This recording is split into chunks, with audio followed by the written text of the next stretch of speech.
तो बस मैं थर्ड रनर अप बनी और साथ में मैंने बेस्ट आर्टिस्टिक नेशनल कॉस्ट्यूम का भी अवार्ड विन किया और सबटाइटल में मिसेस ब्रिलियंस यूनिवर्स का भी अवार्ड मिला मुझे। तो मुझे बहुत खुशी हो रही है कि मैंने फर्स्ट टाइम 45 इयर्स में ऐसा हुआ है कि फर्स्ट इंडियन जो थर्ड रनर अप की पोजीशन पे आई है। तो वैसे ही हमने हिस्ट्री क्रिएट कर ली है, तो इससे बड़ी खुशी की और कोई बात हो ही नहीं सकती मेरे लिए। Thank you. Being a mother, raising kids, and then taking part in such a big mega event, it is definitely a big transformation. So how it occurred? कैसा कुछ हुआ, मतलब प्रोसेस क्या था? यस एक्चुअली मेरा एक बेटा है 7 ईयर का। तो एक्चुअली उसने ही मुझे इसके लिए बहुत ये किया है कि मम्मा वो मतलब ऐसे लोगों को बोलता था कि मेरी मम्मा तो प्रिंसेस है। तो एक दिन ऐसा ही हुआ कि बाजू की हमारी एक आंटी आई और वो मुझे देखने लगे, तो बोले कि आपका बेटा बोल रहा है कि मेरी मम्मा प्रिंसेस दिख रही है, आप चलो प्रिंसेस को देखने के लिए। तो वो आए, उन्होंने मुझे देखा, तो उन्होंने मेरे बेटे को कहा जब वो 2 साल का था कि हाँ वाकई आपकी मम्मा तो प्रिंसेस है। तो फिर उसे ऐसा लगा कि मम्मा प्रिंसेस तो क्राउन पहनती है, मतलब आजकल के बच्चे तो इतने स्मार्ट है कि उनको सब कुछ समझ में आता है। तो ये सेड कि मम्मा प्रिंसेस तो क्राउन पहनती है, तो आप क्राउन पहनो। तो मैंने कहा बेटा क्राउन ऐसे नहीं पहना जाता है, क्राउन के लिए ना प्रॉपर एक स्टेप होती है कि आपको एक पेजेंट करना होता है, उसमें आपको क्राउनिंग किया जाता है, तो आपको उसकी वैल्यू तब ज़्यादा अच्छे से समझ में आती है। तो उसने मुझे बहुत ये किया, पोक किया, मम्मा आप जाओ आप करो। तो एक 2 साल का बच्चा जब अपनी मम्मी को इन सब चीज़ों के लिए इंस्पायर करता है, तो ऑब्वियस है कि आपको एक लगता है कि एक स्टेप पे कि हाँ हमने ये करना चाहिए। तो बस उसने मुझे पोक किया, मेरे फैमिली वालों ने सपोर्ट किया, मेरी एक डॉटर भी है 3 साल की। तो ये मेरे बच्चों को देखते हुए मुझे ऐसा लगा कि मुझे करना चाहिए। आज मेरी बेटी 3 साल की है, बट वो मुझे बोलती है मेरी मम्मा आज मिसेस यूनिवर्स बन के आई है, मम्मा मुझे मिस यूनिवर्स बनना है। तो मुझे बहुत प्राउड फील होता है कि बच्चे अपनी माँ को देखकर जब सीखते हैं तो उनको कुछ लगता है कि हमें आगे कुछ करना चाहिए और हमें आगे बढ़ना चाहिए और अपनी मम्मा जैसे बनना चाहिए। तो मेरे बच्चों के साथ में ये जो भी जर्नी थी बहुत अच्छी थी।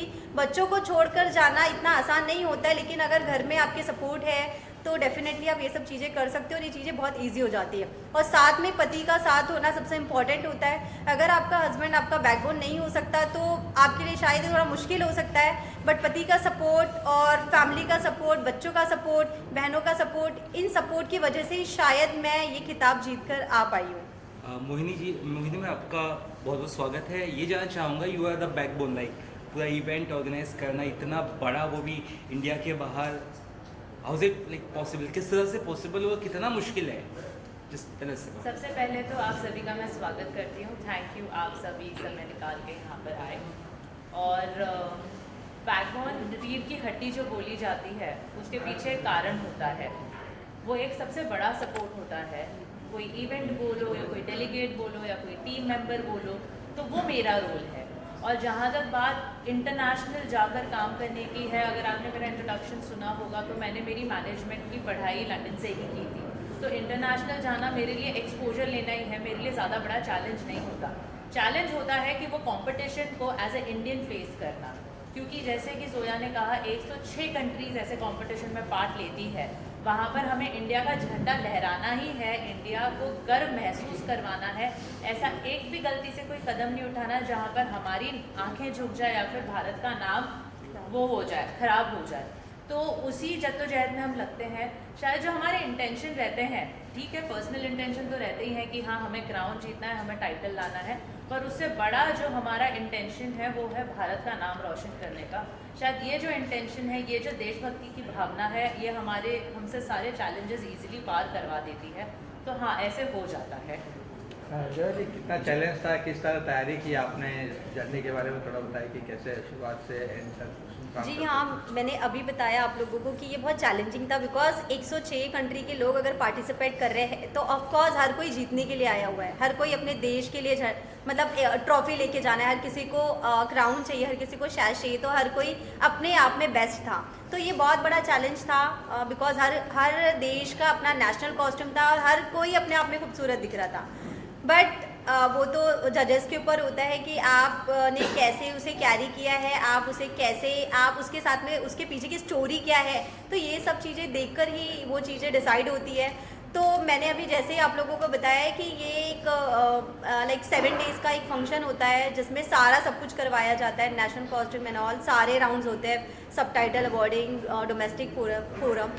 तो मैं आपको एक चीज़ और बताना चाहूँगी, डोमेस्टिक फोरम इट्स लाइक कि जैसे घरेलू हिंसा के ऊपर जैसे बात करते हैं, हर कोई इस पे बात करने के लिए कतराता है, लेकिन वहाँ पे ये जो हमको स्टेज मिला था डोमेस्टिक वायलेंस के लिए, तो ये बहुत बड़ा स्टेज था। बिकॉज मुझे ऐसा लगता है जो मैंने किया था मेरा था सेल्फ डिफेंस। तो मुझे ऐसा लगता है कि आने वाली हर पीढ़ी ने अपने बच्चों को सेल्फ डिफेंस सिखाना चाहिए। तो मुझे ऐसा लगता है कि शायद मेरा ये जो ये था एक मेरा जो टॉपिक था ये सबसे अलग था। बिकॉज हर कोई अपने बारे में बता रहा है, अपने घर के बारे में बता रहा है, अपने पति के बारे में बता रहा है, अपने फादर के बारे में बता रहा है, कोई आस पड़ोस के लोगों के बारे में बता रहा है, बट ये कोई नहीं बताना चाहता कि इसका सोल्यूशन क्या है। तो मुझे ऐसा लगता है कि इसके लिए सबसे बड़ा जो सोल्यूशन है वो है सेल्फ डिफेंस का। तो मुझे ऐसा लगता है कि बच्चों को, आने वाले बच्चों को, आने वाली अपनी पीढ़ी को हर माँ बाप ने अपने बच्चों का सेल्फ डिफेंस की एजुकेशन देना ही चाहिए, सेल्फ डिफेंस उन्हें सिखाना ही चाहिए। तो बस मेरा भी कुछ ये भी था, तो शायद जजेस को हो सकता है वो चीज़ें अच्छी लगी होगी। तो बस मैंने ये सब किया, ये जर्नी बहुत अच्छी थी मेरी ओवरऑल, और बाकी तो आप लोगों के सामने मैं बैठी हूँ। मोहिनी जी, आपसे ये भी जानना चाहूँगा, आपने इंडिया का नाम इंटरनेशनल प्लेटफॉर्म पे काफ़ी गौरवान्वित किया है, इसके पहले भी आपने काफ़ी कुछ किया है, यू आर लाइक आप एक ट्रेंड सेटर बनती जा रही, तो कितना कुछ प्राउड फील होता है ऐसे इंटरनेशनल लेवल पर लेकर जाना, एक इंडिया का नाम रिप्रेजेंट करना? Tell us about that. मतलब बोलते हैं ना कि ज़िंदगी सफल हो गई ऐसा महसूस होता है। 2016 में जब मैंने मिसेस इंडिया में पार्ट लिया था, तब तो मैं मिसेस वर्ल्ड का क्राउन जीतकर इंडिया में नहीं ला पाई थी, पर मेरा सफ़र, मेरी जर्नी तभी ही शुरू हो गई थी। 2016 से मेरी मेहनत जारी थी और हर दिन मेरी यही कोशिश थी कि इंटरनेशनल क्राउन इंडिया में आना चाहिए। इसलिए नहीं क्योंकि मेरी ज़िद थी, पर इसलिए क्योंकि मुझे पता था कि भारत में हर वो खासियत है, हर वो कैपेबिलिटी है कि भारत हर एक ताज पहन सकता है। वहीं से मेरा सफ़र शुरू हुआ। नवदीप कौर जब मिसेस वर्ल्ड गई थी, तब नवदीप कौर ने बेस्ट नेशनल कॉस्ट्यूम का अवार्ड जीता। उसके बाद चाहत दलाल जब मिसेस गैलेक्सी के लिए गई, तो चाहत दलाल हमारा मेन विनर मिसेस गैलेक्सी का क्राउन जीत कर आई, जो पहली बार इंडिया को मिला। सरगम कौशल गई, सरगम कौशल ने भी मिसेस वर्ल्ड का क्राउन जीता। और आप सभी आए थे, आप हर बार आए थे, और आज जब जोया मिसेस यूनिवर्स का 3rd रनर अप का क्राउन जीत कर आई है, फिर से आप आए हो, हमें सहारने आए हो, हमारा स्वागत करने आए हो। तो आप लोगों का सपोर्ट भी बहुत अच्छा लगता है, बहुत मेजर रोल प्ले करता है। बस आगे कामना है कि हम इसी तरीके से जो सीढ़ियां हैं वो ऊपर ऊपर और ऊपर चढ़ते जाएं और बड़े बड़े और क्राउन इंडिया में लाएं। आप किस नज़र से देखते हैं जोया जी का जो ये अचीवमेंट है? मेरे लिए जोया की अचीवमेंट बहुत ही अलग अचीवमेंट है, क्योंकि मैंने अभी काफ़ी विनर्स का नाम लिया है। सब विनर्स या तो दिल्ली से रही हैं या तो बॉम्बे से रही हैं, जोया नागपुर की है। तो हमारे लिए स्मॉल टाउन, मैं उसको स्मॉल टाउन गर्ल बोलूँगी, जैसे हम MC स्टैन को बी टाउन बोलते हैं, तो ये हमारे लिए स्मॉल टाउन है। ये देखने जाए तो एक माइनॉरिटी कम्युनिटी से भी हैं। ये इनके फैमिली में या इनके कम्युनिटी में अलग तरीके के रेस्ट्रिक्शंस होते हैं। ऊपर से 2 बच्चे संभालना, घर बार संभालना, वो एक बिजनेस वुमेन भी है एट द सेम टाइम। तो इतनी सारी रिस्पॉन्सिबिलिटीज़ के साथ इन्होंने जितना उनका परफॉर्मेंस वो स्टेज पे दिया है, मैं जोया से सीखती हूँ। मेरे लिए काफ़ी सारी चीज़ें होती हैं जो मैं इनसे सीखती हूँ। इनमें धैर्य बहुत है, इनमें पेशेंस बहुत है, बहुत ज़्यादा फेथ है फ्यूचर को लेके, बहुत पॉजिटिव हैं। तो ये इनकी अपनी क्वालिटीज़ हैं, ये मेरा नज़रिया है जोया के। जी, जिस पायदान पे आप हैं, क्या उस पायदान से आप खुश हैं और नेक्स्ट आपकी क्या तैयारी है? जी हाँ, मैं बहुत खुश हूँ बिकॉज मिसेस यूनिवर्स में क्राइटेरिया होता है कि वो 5 विनर्स होते हैं। तो चाहे आप विनर हो, चाहे आप 3rd रनर हो, वो सब कुछ सेम है। और मुझे ऐसा लगता है कि मैं अकेली इंडियन हूँ जिसने 4 टाइटल इंडिया के लिए लेकर आई हूँ। तो मेरे लिए इससे बड़ी सक्सेस की कोई बात ही नहीं हो सकती। और रही बात मेरे फ्यूचर की, तो मेरा फ्यूचर ऐसा है कि मेरा एक कारा फाउंडेशन है।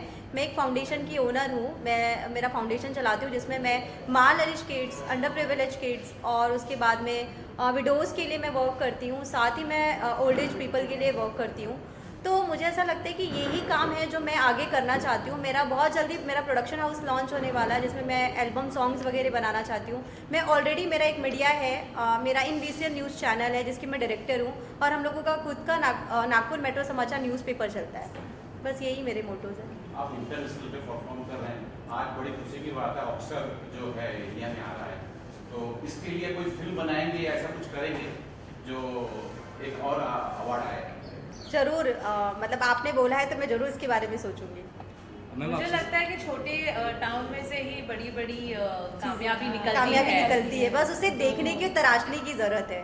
मैम आप कितना प्राउड फील करती है जोया जी ये जो थर्ड रनर रही है, क्या कहना चाहेंगे आप? What's your take on it? सबसे पहले तो आप सभी को मेरा नमस्कार। मैं मेघा कपूर अमृतसर अवधि से एक इंटरनेशनल सेलिब्रिटी मेकअप आर्टिस्ट हूँ। आज तक बहुत सारी सेलिब्रिटियों को मेकअप दिया है लाइफ में, करीबन 25 से 30 सेलिब्रिटियाँ, महिमा चौधरी, काफ़ी ऐसी बड़ी बिग सेलिब्रिटीज़ को मेकअप दिया, करिश्मा तन्ना, बहुत सारी हैं। पर जो प्राउड की बात बोले तो जब इंडिया के लिए आता है ना, जब इंडिया के लिए जाना है हमको कुछ करने के लिए, तो मुझे ऐसे लगा कि जब मैंने इनको काम दिया, हमने सोचा था कि होगा कुछ, जो भी होगा अच्छा होगा, क्योंकि हर कोई जीतने ही आया था वहाँ पे, हर किसी को ताज चाहिए था। जब हम इनको काम दे रहे थे तो मुझे ऐसे लग रहा था सारी फॉरेन कंट्रीज़ की एक से एक बहुत खूबसूरत सी वहाँ पे आई थी, और हमारा जो इंडिया का जब मैं स्किन देख रही थी ना, तो मैंने बोला नहीं, ये कलर मैं चेंज नहीं कर सकती। फॉरेन कंट्री के कलर को देख के अगर मैं मेरे इंडिया के कलर को चेंज कर दूंगी तो कहीं ना कहीं मैं नुकसान में चली जाऊंगी।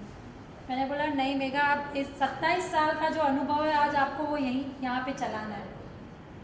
तो हमने इंडिया की स्किन को बिल्कुल भी कुछ भी गोरा नहीं दिखाया। हाँ, गोरा नहीं दिखाया। हाँ। जो डस्की स्किन है, जो नेचुरल कलर है, उनको एज इट इज रखा। तो जब वो 25 में शायद खड़ी थी, अलग ही दिख रही थी जोया। हाँ। 25 जब टॉप वहाँ पे आ गए, उनमें से सिर्फ ये, आप जूम करके देखिएगा, उसमें सिर्फ ये अकेली एक बहुत खूबसूरत सी, एकदम ऐसा लग रहा है कि भारत माता खड़ी है। टॉप 5 में भी, टॉप जब 5 5 का भी नाम लिया तब जोया अलग ही दिख रही थी। उसका स्किन कलर, क्योंकि सब बहुत ऐसे गोरी गोरी दिख रही थी, जोया अलग से ही दिख रही थी हमें। बहुत खुशी हुई इनको काम देने में, और जब हिंदुस्तान का झंडा हमने लहराया हम तीनों ने, तो सर शब्द नहीं है मेरे पास। तो जो लोग आपको देख रहे हैं अभी, चाहे मिसिस हो या मिस हो, क्या कुछ मैसेज रहेगा उनके लिए जो कुछ मैम जैसा करना चाहते हैं, बनना चाहते हैं जोया के लिए? Anyone please. मैं यही कहूँगी, मैं भी बोलूँगी कि मैं हमेशा यही मैसेज देती हूँ कि मैं भी एक बहुत ही नॉर्मल मिडिल क्लास लड़की थी, और जोया भी एक बहुत ही नॉर्मल मिडिल क्लास लड़की थी। जैसे आपके घर पे है, जैसे आप हो, जैसे आपकी पड़ोसी है, हम वैसी ही हैं। पर बस हमने हिम्मत नहीं हारी, हमने अपने सपनों पर पूरा भरोसा रखा, और हर एक दिन अपने सपनों की तरफ एक छोटा कदम ही सही लिया, और इस वजह से हम यहाँ तक पहुँचे हैं। बस यही कहूँगी कि अपने सपनों पर पूरा भरोसा रखना चाहिए, खुद पे पूरा भरोसा रखना है, और आप वहाँ पहुँच सकते हो जहाँ आप पहुँचना चाहते हो। Any final words here? हाँ, मैं आपको कुछ बताना चाहूँगी। जैसे आपने पूछा है कि आपको मिस एंड मिसेस के लिए कोई एक मैसेज देना है, तो मैं अपनी ही एक स्टोरी बताती हूँ कि मैं जब छोटी थी, मेरी मदर को 4 बच्चे थे, तो 3 बच्चे मेरी मम्मा के ख़त्म हो गए। मेरे 2 जो भाई बहन थे वो बचपन में चले गए। उसके बाद जो बड़ा भाई था मेरा, वो 30 इयर्स की एज में चला गया, यानी आज उसको 7 इयर्स हो गए। तो मैं जब मेरी मम्मा जब प्रेग्नेंट हुई, तो मेरी मम्मा ने सोचा कि मेरे पापा थोड़े से अल्कोहलिक थे, तो मेरे पापा को ऐसा लगा, मम्मा को ऐसा लगा कि शायद मेरे पापा हमारी परवरिश नहीं कर पाएंगे। तो मेरी मम्मा को लगा कि मैं अबॉर्ट कर लेती हूँ। मेरी मम्मा 3 बार मुझे अबॉर्ट करने गई, लेकिन नहीं हुआ। तो वो 3 बच्चे तो चले गए, जिसको अबॉर्ट करना चाहती थी वो बच्ची आज, उन्हें इतना प्राउड होता है कि मेरी बेटी ने आज हिंदुस्तान का नाम रोशन किया है, जो आज तक मिसेस यूनिवर्स के प्लेटफॉर्म पे कभी नहीं हुआ। तो मुझे इस चीज़ पे बहुत प्राउड है, और हर मिस और मिसेस को मेरा ये मैसेज है कि अगर आप कभी भी आपको लगता है कि आपको ये स्टेज पे आके खड़ा होना है, आज आपको अपनी जर्नी स्टार्ट करना है। जर्नी स्टार्ट करने के लिए कोई एज नहीं होती, आप किसी भी एज में अपनी जर्नी स्टार्ट कर सकते हो। आप मिस हो, मिसेज हो, आपके अपने सपने हैं, आप अपने सपनों को देखो, आप क्या कर सकते हो। चाहे वो ब्यूटी इंडस्ट्री हो, चाहे वो कोई बिजनेस हो, चाहे वो एक सॉफ्टवेयर इंजीनियर हो, चाहे वो हार्डवेयर इंजीनियर हो, कोई भी हो, बस लड़कियों ने अपना एक अस्तित्व बनाना है, एक स्टेप लेना है, और अपने लिए काम करना है, और अपने नाम को रोशन करना है। बस मैं इतना ही कहना चाहूँगी। Thank you.